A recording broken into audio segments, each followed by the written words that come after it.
Ciao tutti. Chef Frankie D here today with you for another episode of the Investigative Gourmet, that new hit show. Keep giving us those likes and subscribes. We appreciate it. Today, we're going to make a recipe that's very close to my heart. And it's something that Chef Frankie D never, ever orders out in a restaurant. Why? Because it's hard to duplicate. I'm making Grandma's Neapolitan Meatballs. We're going to make it right here today. We're going to bang this out quick. It's not going to be one of these lengthy videos with some of these chefs where it takes forever to get through it. And by the time you get through it, dinner, you're starving. So we're going to knock it right out. Let me show you real quick everything you need to make this recipe. Of course. Okay, that's what I call the trilogy. 80% chopped meat. That's the fat mix you want to use.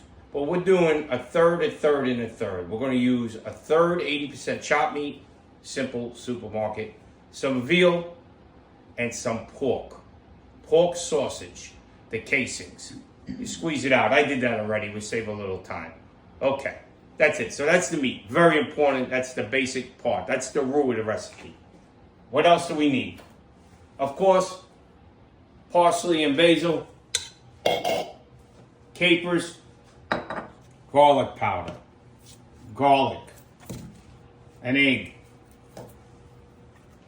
Parmesan grated cheese. We grated fresh. Mozzarella, garlic, fresh garlic, milk, bread. The bread, I usually like to have it, it's Italian bread. I like it stale. But if you can't use stale, just get regular Italian bread. Olive oil, breadcrumb, and that's it. Salt and pepper, of course. And we're good to go. That's how we're going to make this recipe. And it's going to be delicious. I guarantee it. It'll be the best meatballs you've ever eaten. And you may be like Chef Frankie D. Once you make your meatballs at home, you may never order them in a restaurant. Because they're not really good. You know what I call them? A pizzeria meatball. Anybody can put that together. You're going to make the real deal. We're going to be back in a minute. Chef Frankie D is going to lose the jacket, and we're going to get in this kitchen. Okay, we're back. Meatball time, boys and girls. Here we go. Real simple. First, the parsley and the basil. Put that right in. I like garlic powder. Don't be cheap with the garlic powder. Now, we're going to put real garlic. I got my press. Listen, you know you can't have too much garlic, right? So, we put the press in, 4 or 5 cloves. Boom. Done. Put one more, I'll show you. I love a good press. Makes it so much easier. Just put it in. Look at that. Beautiful. You seen all that garlic? Marron, that's delicious. Salt. Put some salt in there. Now, guys and girls, when you cook with salt, listen, it's really to taste, but you can a little black pepper. But when it comes to salt, an old chef teacher of mine, a mentor, taught me something right off the rip, and grandma. When it comes to salt, you can always add it. You can add it during the cooking, you can add it at the table. You can't take it away. There's nothing worse than something oversalted. So take it easy on the salt. It's the strongest herb, or it's not even an herb, but it's very strong. You got to be careful. Milk. Let's put the milk in here. Let it soak a little bit. I wear gloves. And it's cleaner. It's better for the hands. And usually, today with this little video, I'm going to mix it by hand. Sometimes I like to use a mixer. And the KitchenAid mixer, if you have one, I highly recommend them. And it mixes automatically. But that's another story. Breadcrumb. About a cup of breadcrumb. Mine, I season myself. Cheese, parsley, it's already done. You can buy them already seasoned in the store. That's up to you. Capers. I like to use the capers. Now, another thing that's salty is the capers. Put them in.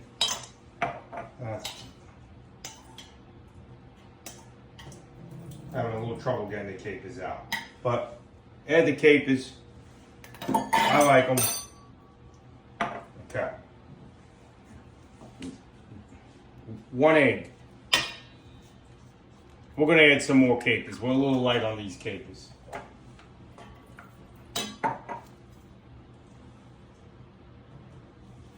Usually I have them in a bigger jar. Much easier.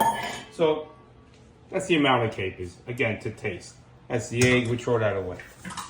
Now, what else? Let's take this milk, the bread. It's been soaking. Like I said, I like good stale bread. And just throw that right in there. Look at that. Ooh. Look at that. That's delish. Oh, let's not make a mess. Let's wash the hands. Chef Frankie D. The other thing is when you cook, try to clean as you go. It's much more sanitary. It's easier. And at the end of the night, it saves your wife or your lady friend a lot of trouble. Now let's put some fresh Parmesan cheese. About a half a cup, again, according to taste. I buy this in the local Sola Maria, or sometimes Costco's got a nice deal on the Parmesan cheese.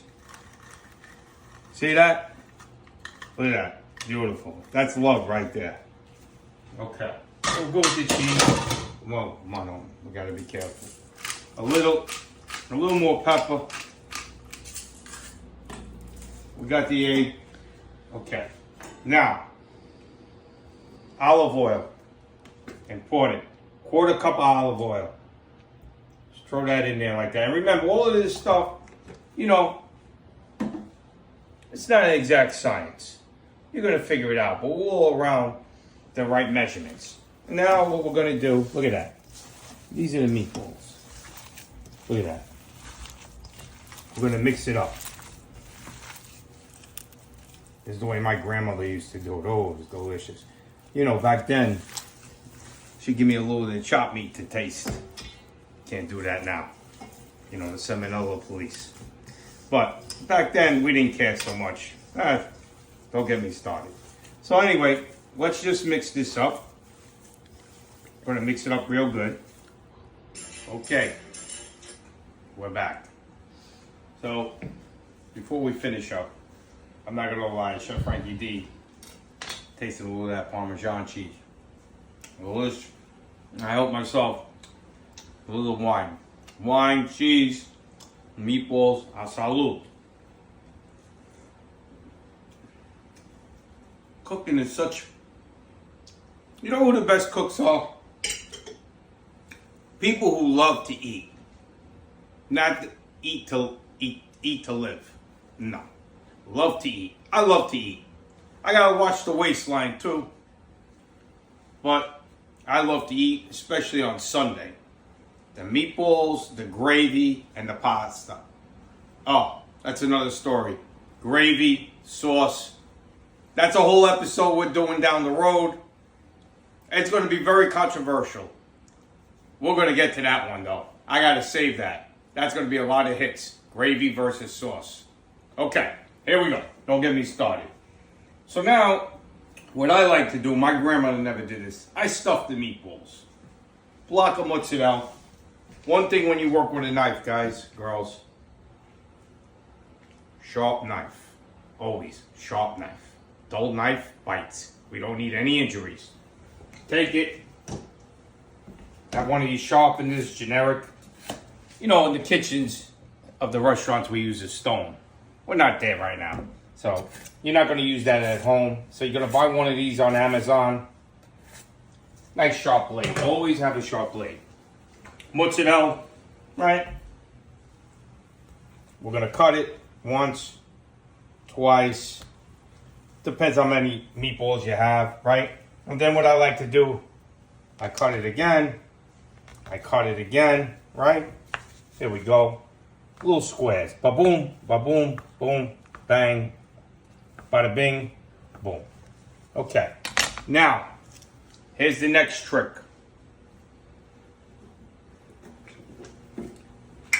We're gonna grease the pan. But, okay, so we're gonna grease the pan. But what I do first, a little trick I learned in the kitchen over the years. Oil up your hands when you're making the meatballs so it doesn't stick. Capiche? That means you understand in Italian. I'm going to teach you all a little Italian trick. This is a show that does everything. Everything but politics. No politics on Chef Frankie D, the Investigative Gourmet. Okay, here we go. So we're going to grease the pan, right? With a little olive oil. Up and down.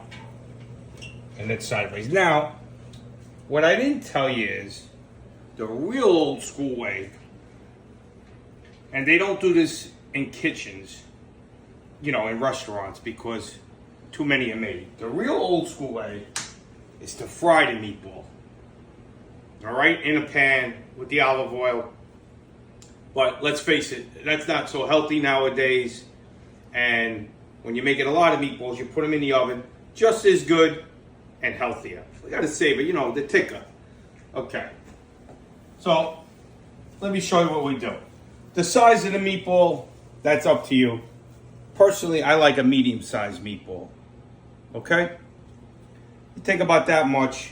You make a little divot, right? I got the olive oil in my hands. You take a chunk of the mozzarella that we cut. Easy, right? Boom. We stick it in. 1, 2, that's up to you. You close it, right? Let's roll it. Let's roll it. Look at that. Boom. Look how beautiful that is. All right, I'm gonna show you one more time. We're gonna make one more. Very simple, right? We put the divot. They're fun to make. You take the mozzarella that we cut, you put it together, and we're gonna roll. And we're gonna roll. Maybe turn it over a little bit. Look at that. Okay. We're gonna be right back, and we're gonna put these in the oven. 425. 15 minutes. But we're going to be back. We're not fully done. Okay. The meatballs are done. That looks delicious, don't it? Come on. The oven's at 425. It's hot. We're going to put it in. This takes about 15 minutes. However, with about 8 minutes to go, we're going to pull them out. We're going to turn them. We put them back in. You don't want to overcook them because then they get dry, but also they got to be cooked. So it's really between, I say 15 minutes, it's 12, 15 minutes. You got to keep an eye on them. Let's put them in. Well, a little wine. Al salud. Oh. Okay. Put them in the oven. 425. And don't burn yourself. Be right back. Okay. About 10 minutes in. Make sure you have a glove. Try to use two. Don't be like Chef Frankie D. Gets burnt once in a while. Look at them. Okay, now watch. I'm flipping them, you see? They're crisp. Don't really need to fry them. All right. They cook on the pan. But they smell delicious. Let me tell you, look at that. Look at that. Oof. Okay. So, from what I know, these are about 70% done. Okay? So we're going to put them, they were in the oven for 10 minutes at 425, right? We're going to put them back in the oven for another 4 to 6 minutes. This is the tricky part. But, oh, that's the camera girl. She gave me an extra glove. You'll see her on the restaurant videos that we do. Camera girl. That's a whole nother story. Now, we're going to put them back in. Remember, 4 to 6 minutes. But this is the crucial point. We don't want to overcook them because then they get a little dry. We can always put them back in. We can't undo it. You can always add Can't take away. Keys to cooking. 4 to 6 minutes. We're going to keep an eye on it. Let's see. Okay, we're back. So, they're ready. I'm going to say that was a total of about 14 to 16 minutes. Pulling them out. Look at that. Look at that. That is a delicious meatball. What I like to do is I take them, I put them in a bowl on a paper towel, just like this. If you want to add a little more salt, that's up to you. Let's taste it. Let's cut into this meatball. Look at that. Look at that. Look at that. The mozzarella, the juiciness. Look at that. Ah. All right, you didn't think there was mozzarella in that, huh? Come on, Chef Frankie D. Let's taste it, though. All this is for naught if it doesn't taste good, right?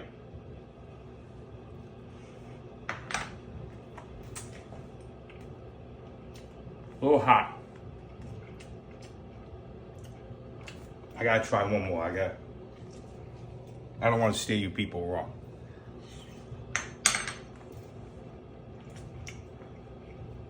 The Investigative Gourmet is all about transparency.